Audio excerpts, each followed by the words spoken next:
네, 자, 이번 시간에는 여러분들 좀 보충을 좀 해드릴게요. 그래서 가축, 정부 지원하고, 그 다음에 축사, 보상하는 손해 좀 보충을 해드릴게요. 그래서 가축 정부 지원도 이렇게 조금 요번에 정리가 되고 좀 추가된 부분이 있어요. 그래서 출제 가능성이 좀 있는 부분이고, 축사는 예전에 이제 특약으로 있다가 이 부분이 이제 보통 약관 주보험으로 들어왔거든요. 주보험으로 들어왔기 때문에 축사도 1과목, 2과목 그 시험 출제 가능성이 있으니까 꼼꼼히 좀 공부를 해 놓으셔야 하거든요. 그래서 제가 조금 1과목 그게 축사 부분 보상하는 손해 부분 위주로 이제 보충을 해 드릴게요. 자, 정부 지원, 축사 정부 지원 요건은 농작물 재해보험하고 같아요. 같고 보험은 의무보험이에요. 의무보험이랑 내가 가입하고 싶으면 가입하는 거예요. 강제로 다 가입하는 건 아니에요. 강제로 가입하는 것은 이제 그 국민연금 같은 것이 이제 4대 보험 있잖아요. 그게 강제보험이죠. 이거 다 의무보험을 하고 있다는 거. 그리고 정부 지원을 받으려는 요건은 첫째 농업경영체에 등록을 해야 돼요. 이거는 실제로 농사를 짓거나 가축을 이렇게 기르고 있는 사람들이 가입할 수 있는 단체거든요. 여기에 등록을 하고 축산업 허가나 등록을 받아야 돼요. 그럼 여기 이제 아래 보면은 축산업 허가를 받는 그 축종이 있고, 그 다음에 등록해도 되고 등록 면제하고 그런 것들이 있거든요. 그거 좀 다시 한번 살펴볼게요. 그 정부 지원은 개인이나 법인, 개인도 지원하고 법인도 지원해줘요. 5천만 원 한도 내에서 5천만 원 한도 내에서 납입보험료 50%까지 받을 수 있어요. 이런 거 이제 가로넣기도 나올 수 있고 또 뭐 또 다양한 또 OX 문제 나올 수 있으니까 조금 잘 숙지해 놓으세요. 5천만 원 한도에서 납입보험료의 50%에 50%. 그 다음에 정부 지원 대상은 가축재원 목적물을 사용하는 개인이나 법인을 다 지원해 준다는 거예요. 지원 요건은 농업인이나 법인이 있다는 거거든요. 그래서 이건 개인들 실제로 그 가축을 개인이나 법인이 가축 사용하는 거 있잖아요. 요걸 갖다 농업인 법인이라 하고 밑에 보면 농축협이라는 게 있거든요. 농협하고 축협 있잖아요. 이거 단위 농협이거든요. 지역 농협이나 축협에서 직접 가축을 사육하는 경우 있잖아요. 그때 지원 방법이거든요. 이건 요거는 일반적인 지원 방법이고 농업이나 법인 요런 건 이제 똑같죠. 이제 농업경영체 등록돼서 농업경영체에 등록하고 그다음에 그 농업경영체 이제 축산업 허가나 등록을 받은 자로서 농업경영정보를 등록을 해야 되거든요. 근데 단 축산업 제22조 5항이나 뭐냐면 일정 조건을 갖추면 대통령령에 의해서 자동으로 그냥 등록해 주는 거거든요. 이 의회에서 축산업 등록 제도나 해당 축정은 농업경영 정보를 등록한 자는 지원을 해준다는 거예요. 축사는 가축 사육과 관련한 적법한 건물로 건축물 관리대장 또는 건축물 관리대장이 있는 경우에 하나다. 이거는 건축물 관리대장에 이렇게 딱 있으면 이건 축사로 딱 허가를 받은 거예요. 이게 또는 가설 건축물 관리대장이 뭐냐면 쉽게 해서 컨테이너 같은 거 있잖아요. 컨테이너 박스 같은 거 이렇게 있는데 요것도 그냥 불법으로 가축을 거기서 사육을 하면 안 되고 그 컨테이너 박스인데 이것도 가축을 사육한다고 등록되거나 허가를 받은 거 있잖아요. 요거를 갖다 가설 건축물 관리 대장이라고 그래요. 요렇게 한다. 요렇게 읽어보시면 되고, 그 다음에 이제 축사 가축 전염병에 식구했다는 경우 사육 가축이 없어도 축사만도 가입한다는 거예요. 전염병이 와갖고 가축을 다 도살시켜 버렸단 말이에요. 이때 축사만 남아있으면 축사만도 가입을 시켜준다는 거예요. 건축물 관리된 동안 가설물 미제출 시 정부 지원을 제한다. 제출을 해야 된다는 거죠. 이거 제출을 해야 되고, 건축물 관리 대장 주택 용도는 정부 지원에서 안 된다. 당연한 거죠. 이게 일반 건축물이 있는 경우 정부 지원에 다 이것도 당연한 거죠. 농축협도 그냥 마찬가지예요. 이렇게 여러분들 이렇게 쭉 한번 읽어보시면 되고, 이렇게 농업 축협이 직접 자기네들이 직영해서 가축을 사육하는 거, 요것도 이렇게 지원을 해준다. 이렇게 생각하시면 돼요. 그리고 이제 가축 사육 있잖아요. 가축 사육 허가 및 등록 기준 요거 있는데, 요거 내가 이론 강의 때 자세히 설명을 안 했는데 요것도 조금 알아놓으세요. 정부 지원을 받으려면은 가축 사육을 허가를 받던가 등록을 해야 되거든요. 이 허가 대상 이게 4가지 축종 있잖아요. 여기 소, 돼지, 닭, 오리 있잖아요. 이건 50제곱미터를 초과해서 사육을 하고 있을 때 이거 허가를 받아야 되거든요. 요거는 조금 이런 것들은 암기해놔요. 암기해 놓으시고, 등록 대상은 여기 소, 돼지, 닭, 오리 중에서 허가 대상이 아닌 거. 그래서 여기 이제 50제곱미터 미만이고, 그 다음에 10제곱미터 이상일 때에 여기 등록이 대상이 되거든요. 자, 등록 대상도 한번 쭉 보시고, 양, 사슴, 거의, 칠면조, 메추리, 타조, 꿩, 요런 것들도 다 등록 대상이에요, 등록. 그 다음에 등록 제외 대상, 요것도 좀 알아놔야겠죠. 등록 대상 가금 중 사육 시설 면적이 10제곱미터 미만은 등록에서 제외된다는 거예요. 요거. 그래서 닭, 오리, 거의, 칠면조, 메추리, 타조, 꿩, 요것이 이제 10제곱미터 있잖아요. 사육장이. 밑에 이제 소규모로 이렇게 할 때는 등록에서 제외시켜 준다는 거예요. 근데 여기 보면 닭, 오리는 50m 초과하면은 허가를 받아야 되고, 그 다음에 여기서 닭하고 오리 있잖아요. 닭하고 오리는 10에서 50 사이는 등록 대상이라는 거예요. 등록 대상. 자, 요렇게 이해를 하시면 돼요.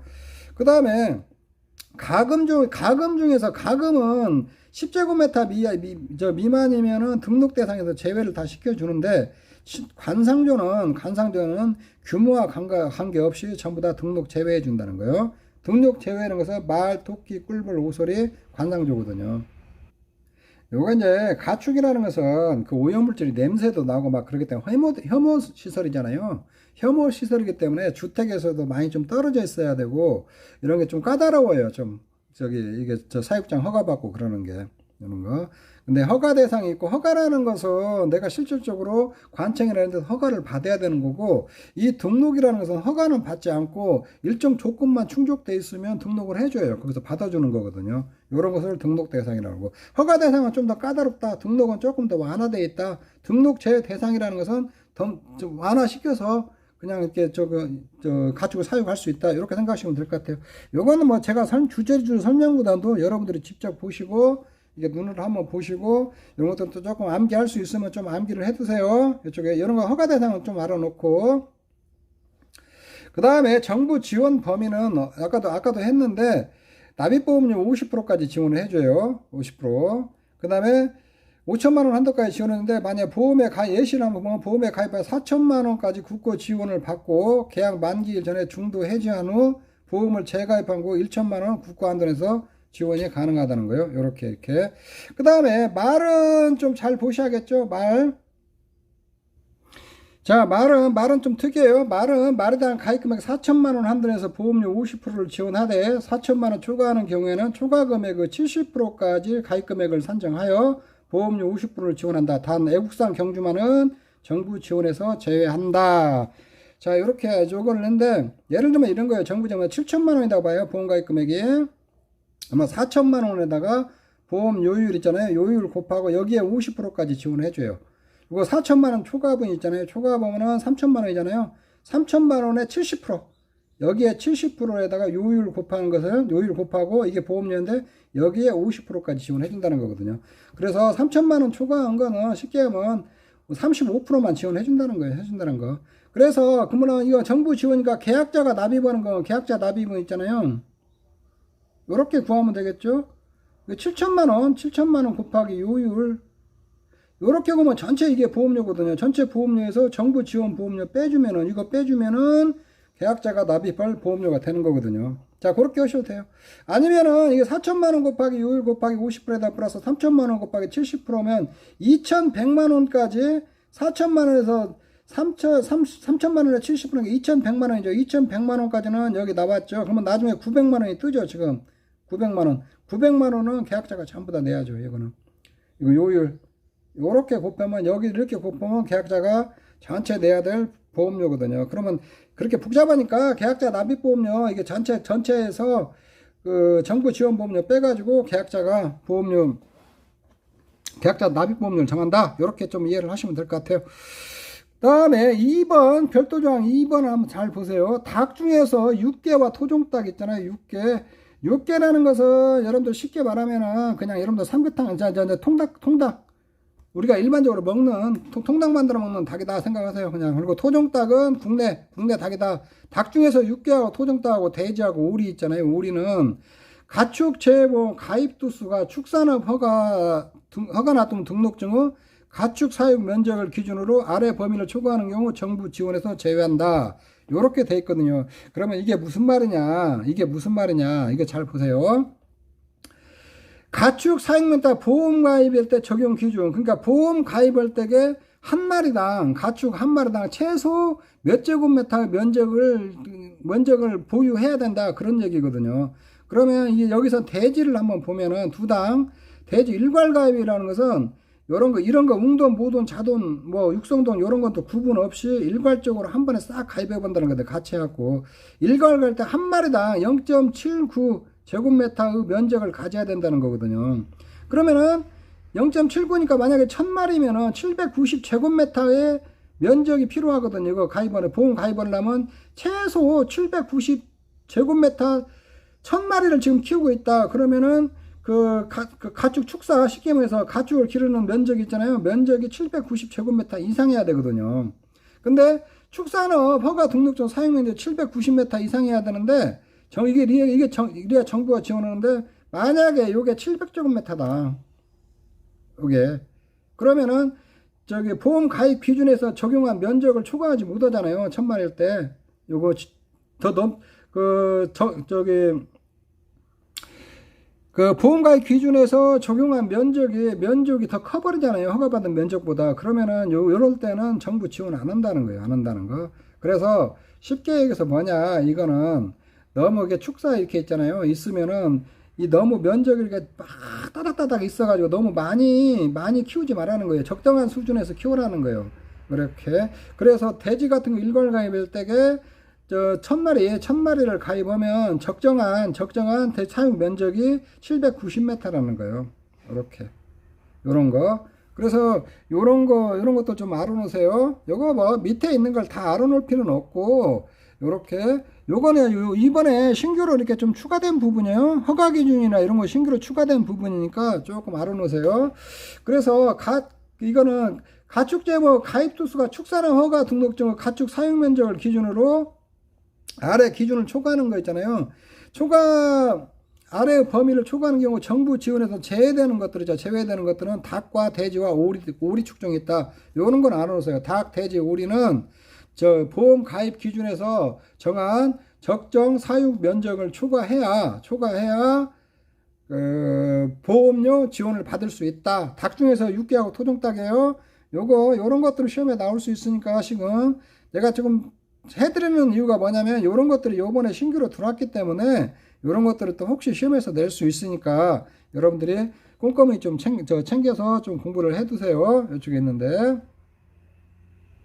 그러면 여기 산란계 같은 오리 중에 오리나 좀 오리 산란용은 만약에 1000마리면은 333제곱미터 이상을 사육장소가 333제곱미터 이상이 하잖아요. 이상인데 만약에 오리를 1000마리를 키우고 있는데 산란용으로 1000마리 키우는데 사육장이 300제곱미터다. 300제곱미터 요거는 정부 지원해서 제외시켜 버린다는 거거든요. 이쪽에 있는데. 자, 그렇게 이해를 하시면 돼요. 그래서 거꾸로 얘기하면은 오리 1000마리를 키우고 보험 가입해서 정부 지원을 받으려면은 333제곱미터 이상에서 가축을 사육을 해야 된다는 거예요. 오리를. 자, 그렇게 이해하시면 돼요. 그리고 돼지 같은 경우도 만약에 1000마리를 갖다가 보험에 가입하기 위해서 지금 가입하려면은 사육 면적이 790제곱미터 이상해야 된다는 거예요. 이상해야 정부에서 지원해 준다. 요렇게 이해를 하시면 돼요. 자, 됐죠? 그 다음에 축사 부분에서 이제 내가 조금 여러분들이 이제 축사가 요게 보통 약관으로 다 들어왔어요. 요번에. 그래서 주보험으로 다 들어왔기 때문에 출제 가능성이 있기 때문에 제가 좀 보충을 해주는 거예요. 축사는 1과목, 2과목 좀 잘 좀 다 해놓으세요.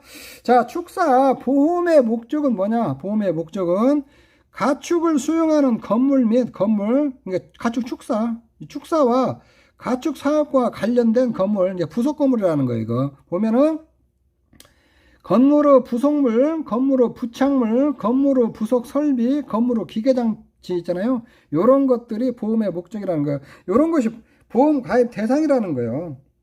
요 정도 말해놓으셔. 요거 뒤에 구질구질한 것은 조금 외우지 마세요. 요거 앞에나 딱 외워놓으세요. 이거는 암기를 해놓으세요.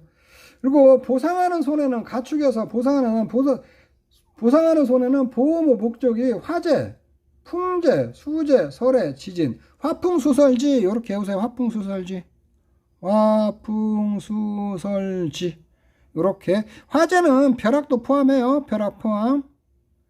이렇게 이것으로 입은 이게 5개 재해로 입은 직접적인 손해도 보상을 하고, 자 이런 거 조심해요. 피난 과정에서 발생하는 피난 손해도 보장을 한다는 거예요. 피난.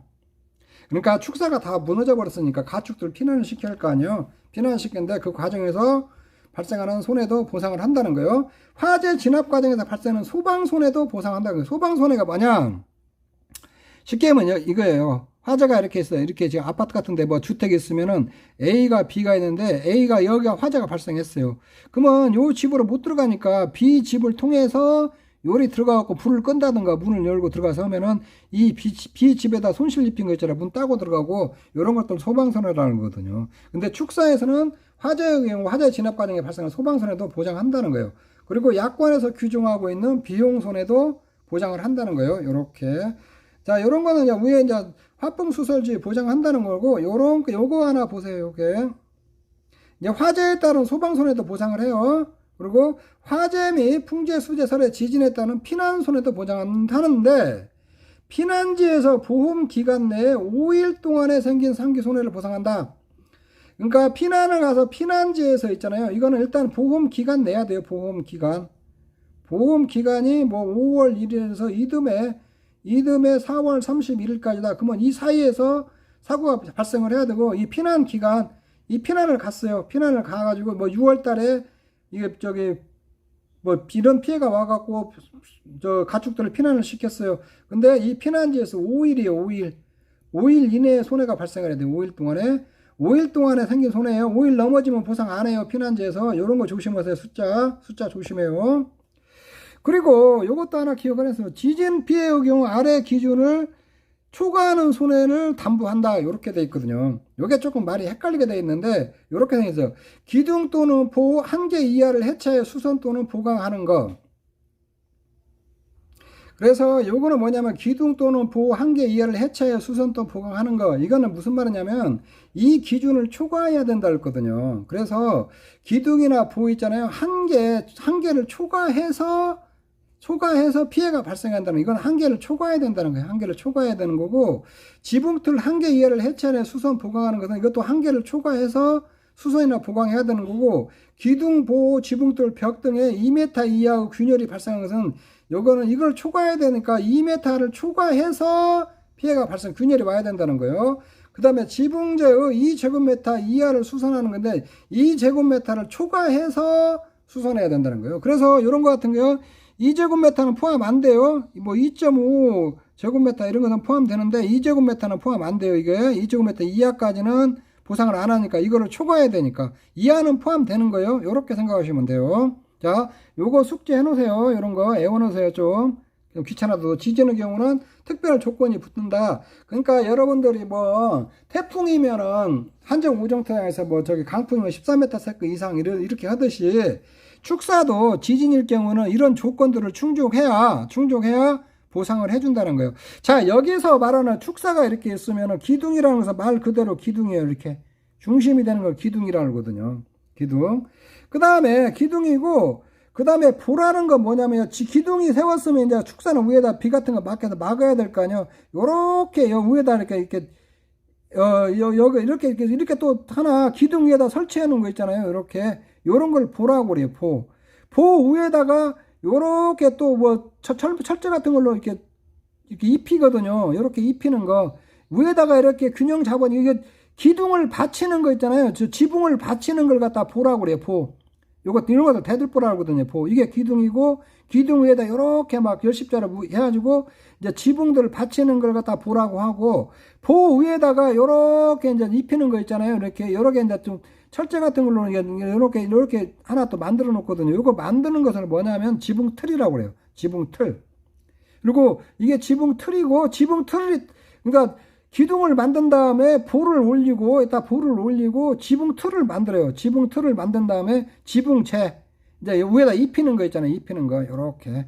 뭐 스레트는 스레트, 판넬 같은 걸 이렇게 싹 입히는 거, 요걸 지붕재라고 하거든요. 다시 가요. 이게 기둥이에요, 기둥. 기둥 위에다 불을 얹혀요. 불을 얹은 다음에 지붕 틀을 만들어요. 지붕 틀을 만든 다음에 지붕재를 입혀요. 자, 요런 것, 이렇게 가는 거예요. 요런 것 하나 좀 이해를 해 놓으시면 좀 여러분들이 편할 거예요. 자, 요렇게 하시고, 그 다음에 여기 잔존물 제거 비용인데, 요거 좀 잘 보세요.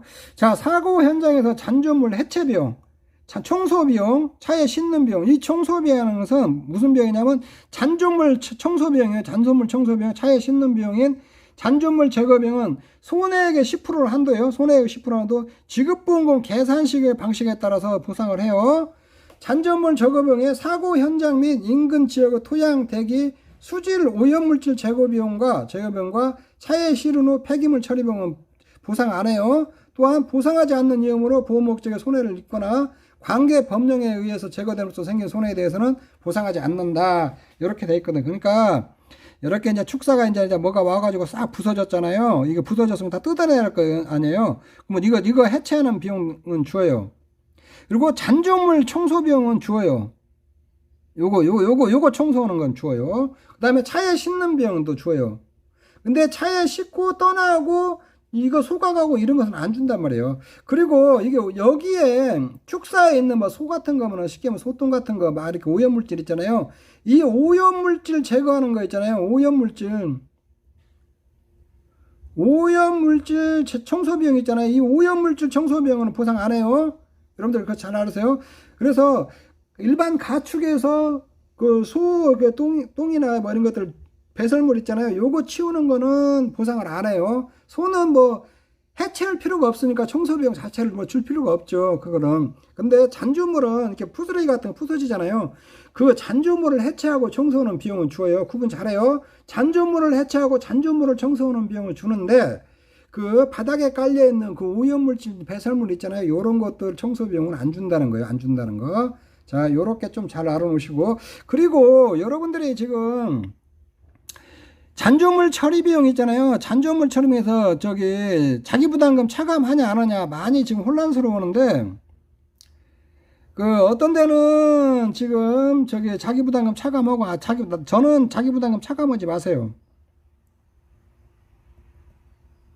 잔존물 제거 비용에 자기 부담금 차감하지 마세요. 여기면 이게 지급보험금 계산식을 준용한다고, 계산식에 따라서 계산한다는데, 축사에서 지급보험금 계산식은 손해액에다 있잖아요. 손해액에다 비례보상한 거 있잖아요. 80분의 보험 가입금액. 요게 비례보상인데, 요렇게만 계산하는 것을 갖다 지급보험금 계산 방식이라고 그래요. 요 식이. 그리고 자기부담금 조항 있잖아요. 자기부담금 조항은 별도로 있어요. 별도. 그래서 지급보험금 계산식에서는 자기부담금을 차감하지 않거든요. 않게 돼 있어요. 그거를 그리고 이제 교재에 보면은 여러분들의 박스에 보상하는 손해 잔존물 제거비였고 자기부담금 나와갖고 뺀다고 하는데, 이 단서 조항이 있거든요. 지급보험 계산식에 따른다고. 근데 지급보험금 계산식에서 자기부담금을 빼지 않아요. 그리고 자기부담 조항은 별도로 있거든요. 요렇게 이 지급보험금 계산식에서 계산된 거에 일정 비율을 자기부담 비율로 하고 있거든요. 그렇기 때문에 이 손해액 있잖아요. 손해액에 대해서 잔존물 제거 비용에는 자기부담금 차감하지 않는 게 맞아요. 그리고 이거는 약관에 보면은 약관에 명확히 나와 있어요. 그렇기 때문에 일단은 자기부담금 차감 안 하는 게 맞다. 근데 요거는 조금 말썽의 소지는 있어요. 지금 교재나 이렇게 명확하지 않아 가지고 약간은 두리뭉실하게 돼 있는데, 교재에도 지급보험금 계산 방식에 어디에도 이 자기부담금 차감하는 게 없어요. 자기부담금 지급보험금 계산은 요렇게 비례보상에서 손해에서 비례보상한 게서 자기부담금 차감해서 계산한다. 요런 문구가 없거든요. 없기 때문에 일단은 잔존물 제거 비용에 자기부담금 차감 안 하는 게 맞다. 요렇게 결론을 내시기 바랍니다. 자, 여기까지 쭉 설명을 했고, 자, 요런 문제를 축사 있잖아요. 축사 같은 거 응용해서 문제도 낼 수가 있거든요. 그래서 제가 지금부터 축사 예시 문제를 하나 쭉 한번 가지고 왔어요. 한번 같이 보시죠. 자, 손담바 씨는 축사 4동을 구비하여 소를 사육하는데 기상청 발표 규모 4.05 지진으로 축사 피해가 발생했다. 다음 자료를 참조해 물음에 답하시오. 요거는 축사는 뭐 그 기상청 규모 5.0 이런 거 없어요. 그냥 지진으로 피해가 오면은 보상해 주는 거예요.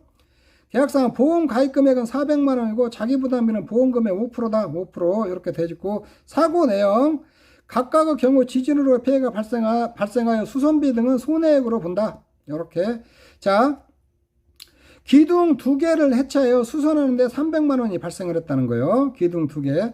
그러면 기둥이나 이런 거 보 같은 거 저기 1개를 초과하면은 그 보상을 한다고 그랬죠. 기둥 한 개를 초과하면 보상한다고 그랬죠. 요거는 보상을 해요. 요건 보상을 하고, 지붕틀 1개를 해체하여 보강하는데 100만 원이 발생했다. 지붕틀도 1개 하면 안 되죠. 지붕틀도 여기 보면 지붕틀을 1개를 초과해야 되거든요. 1개를 초과해야 되는데 지붕틀 1개라고 했으니까 요거는 보상 안 해요. 조건 충족 못 하는 거예요. 지붕틀에 3m 균열이 발생해 수선하는데 200만 원이 발생했다. 자, 지붕틀 2m를 초과하면은 보상을 하죠. 요거 보상. 자, 지붕재 3m를 수선하는데 100만 원 했다. 이것도 2제곱미터를 초과하면 보상하죠. 요것도 보상. 그러면 손해액 얼마예요? 300만 원, 100만 원. 100만 원이면 300, 400. 500만 원 보상하네요. 500만 원. 500만 원이 아니고 이거 보상 안 하니까 이 300만 원에다가 여기 200만 원에다가 100만 원이니까 600만 원이지. 600만 원 보상을 하거든요. 잔존물의 해체 비용 70만 원, 잔존물 청소 비용 30만 원, 잔존물 씻는 비용 20만 원. 이건 대상이죠. 축사 토양 오염물질 청소 비용 30만 원. 이건 해당 안 되죠. 그러면 70만 원에다 30만 원에다 20만 원이면은 요게 120만 원이 되죠. 이거 추가 비용이 120만 원인데 여기 지금 손해액이 600만 원이잖아요. 600만 원. 뭐 손해액의 10% 한다니까 요거는 60만 원까지만 보상을 하는 거죠. 자, 그렇게 계산하면 돼요. 근데 여러분들이 이제 요런 것들 지진의 보상 조건을 잘 모르면은 여기서 조금 여러분들이 좀 문제 푸는데 좀 혼란스럽거든요. 1과목용은 요렇게 나올 수가 있어요. 1과목에서도 요렇게 응용 문제 나올 수 있으니까 요거 여러분들 이거 내가 이게 파일 첨부해서 넣어드릴 테니까 출력해서 연습 한번 해보세요. 손해액 산출하시오. 추가비용 산출하시오. 지급보험 산출하시오. 그냥 산출하면 돼요. 자, 손해액 요렇게 해서 600만 원 나왔죠. 잔존물 제거비용은 총 하면 120만 원인데 손해액이 600만 원, 10% 한도니까 60만 원만 주는 거예요. 자, 그 다음에 지급보험금은 자, 손해액 결정해놓고 잔존물 제거비용 결정하고 지급보험 손해에 의한 보험금은 자, 미니멈 600만 원에다가 비례보상 해야죠. 여기에 80%한 것보다 보험가입 금액이 적으니까 저 1000만 원에 80%보다 적으니까 비례보상 해야 돼요. 요것이 보험가입 금액 이내로 보험가입금 이내거든요. 그래서 여러분들 이거 보험가입금 이내 요거 반드시 한번 이렇게 체크해 주세요. 이렇게 체크해 주면 손해에 의한 보험금은 300만 원이 돼요. 이렇게 300만 원이 이렇게 됐고, 자, 그 다음에 자기부담금은 맥스 300만 원에 5%를 주었죠. 보험금의 5%하고 50만 원 중에서 큰 걸로 해야죠. 큰 걸로. 지진이니까 화재는 50만 원 한도 없는데 50만 원 이렇게 나와요. 그러면 지급보험금은 300만 원. 이 계산 손해에 의한 보험금이 300만 원이잖아요.